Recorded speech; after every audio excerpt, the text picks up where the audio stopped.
The video is something that might be interesting, especially for those who would want to get into the video game industry and would want to understand how to somehow survive in this industry, because we know that there are so many companies shutting down, especially if you read the news.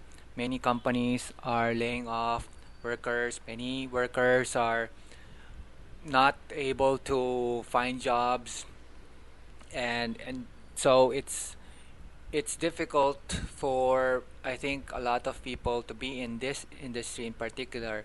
But there are those who seem to be doing all right, and that's why we want to know what's the secret. And Hayashi-san from Shueisha is a publishing company that does games, manga, anime. He's a producer, a senior producer in the Shueisha Games division. And he tells us that actually the Shueisha Games, they create games, but there's also not a 100% guarantee that the games would sell. And that's why they have manga and anime, so that in case people aren't too interested in the games, they could move into the anime, the manga. But of course, since he is the producer, he would want to know how to get the market to buy their games as well. And in this case, one of the projects that they're working on is a mystery type of game. He explains that it seems that quite a number of people are interested in this type of genre, and he also explains that they've hired female workers to help out with the design, the character design, the drawings, like for example the pixel art, which could take from 2 hours to 2 days if you want to get a complete pixel art design. And of course, there are so many things involved in creating pixel art design, because you'd have to know what are the animation frames or how the character would need to pose or something like that. But since females are doing those things, they would most likely know what would catch the attention of people. And I'm thinking that they are aiming for guys who would want to play their games. And he was also emphasizing that the part about creating clothing, the design of these things, the characters, are definitely influential in how people would accept the products. And I think Obata-san was also clarifying what exactly does the market want, and it seems like they want something sexy and also fashionable clothing. So in this sense, if you think about how capturing the market and getting a lot of these gamers, people involved in your projects, then you could pretty much guide them toward a particular direction, in the sense that it could be the clothing that they buy, the fashion sense that they would have, and also the guys who are into the stories. They could create any of these character type of persona, so that if they like someone and that other person also is into the same type of games, manga, anime that he enjoys, then they would have this secret type of connection. And of course, if there are many other people who are also into this, they'd figure it out and they'd have this fun type of community where they are playing all sorts of characters from these stories and games and things like that. The other thing too that I want to focus on is that they talked about how getting the market locally is of course important, but also they want to broaden, they want to go out and increase the size of the market, so that they would also be able to sell overseas. And I remember Hayashi-san talking about China, for example, capturing that huge market and getting people to really fall in love with these types of games from Shueisha, games and manga and anime. And I now recall that I had a student from Korea before who told me that it was really difficult to get Japanese manga in Korea because seems like they are not sold there, unlike in other countries.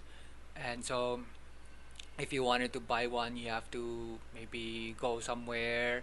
If you can go to Japan, you have to go to Japan yourself and buy them, and it's not easily available in Korea. So I think maybe the guys there already have some kind of sense that if people are so into these manga anime games, then they could be really influenced by how the other country like Japan is telling people certain things and showing them what should be the right thing to do. So I think that there are people who want to be careful with just letting people consume these things. But I think that if you want to broaden your perspectives on things and you are pretty capable of